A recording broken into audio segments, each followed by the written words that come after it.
বাবা তুমি ফিশটা পেয়ে হ্যাপি? সত্যি অনেক হ্যাপি। ফিশ আ করে আছে, ফিশ আ করে আছে। ফিশ কি খাবে? ফিশ এখন কি খাবে? তুমি ফিশকে কি খাইয়ে দিবা? এই বেবি সাই খাইয়ে দেব এটা। নয় নাই। এই ফিশ তখন আইটা নড়াচ্ছিল একদম।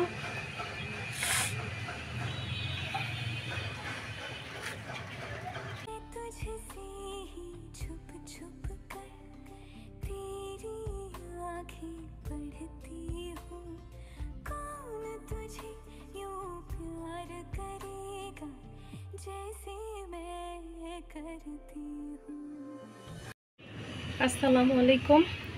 আজকে আমাদের মাছওয়ালা বাড়ির উপরে একটা মাছ দিয়ে গেছে, বেশ বড় সড়ো কাতল মাছ। এটা 4.5 কেজি ওজনের হবে। আমার ছেলে মাছটা পেয়ে তো খুব খুশি আব্বু, কিন্তু এখন টেনশনে পড়ে গেছি যে মাছটা কাটবো কিভাবে, এত বড় মাছ।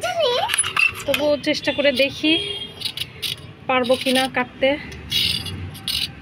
আসলে এভাবে আস্ত মাছ নিলে বাচ্চারা বাসায় দেখতে খুব হ্যাপি হয়, সেই জন্যই নেওয়া। না হলে বাজার থেকে কেটে নিয়ে আসাই যায়। তুমি ওটা নিয়ে কি করতে পারবা? মামনিকে হেল্প করে দিবা? হ্যাঁ, আমরা ছাদের উপরে মাছ এলে মাছ কাটতে এসছি, আর আপু পরীক্ষা দিতে গেছে। আমার ছেলেই আঁশ ছাড়িয়ে দিচ্ছে। কাটো তুমি।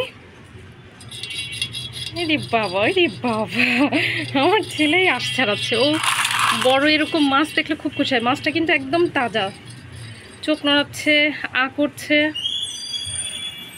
তাই না বাবা?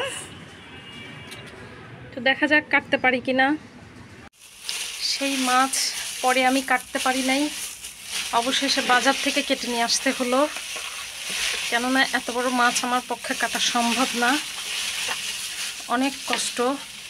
পুরোপুরি কাটি নাই, মানে টুকরা টুকরা করে নিয়ে আসা হয়েছে। পরে আমি আমার ইচ্ছা মতো সাইজ করে নিব, সেই জন্য। আর মাথাগুলোকে ছোট করে নিয়ে আসা হয়েছে, কাটতে সুবিধা হয় আমার, যাতে কষ্ট কম হয়। সবাই বলে বড় মাছের লেজে নাকি সব থেকে বেশি স্বাদ। হ্যাঁ বাবা, হ্যাঁ কেটেছি। এই যে আমার বাবা, তাকাও তো বেবি। ও লেজও কাটা হয়েছে। হ্যাঁ, সবই কেটেছে। ওকে, আলহামদুলিল্লাহ। এখন মাছটাকে আমি এরকমই রেখে দিচ্ছি। ঠিক আছে বাবা, মাছটা এরকমই রেখে দিই ফ্রিজে। হাত ছড়াও বাবা। ডিপে ভরে দিই, গামলা সহই আমি ভরে দিচ্ছি, কোনো কিছু করবো না।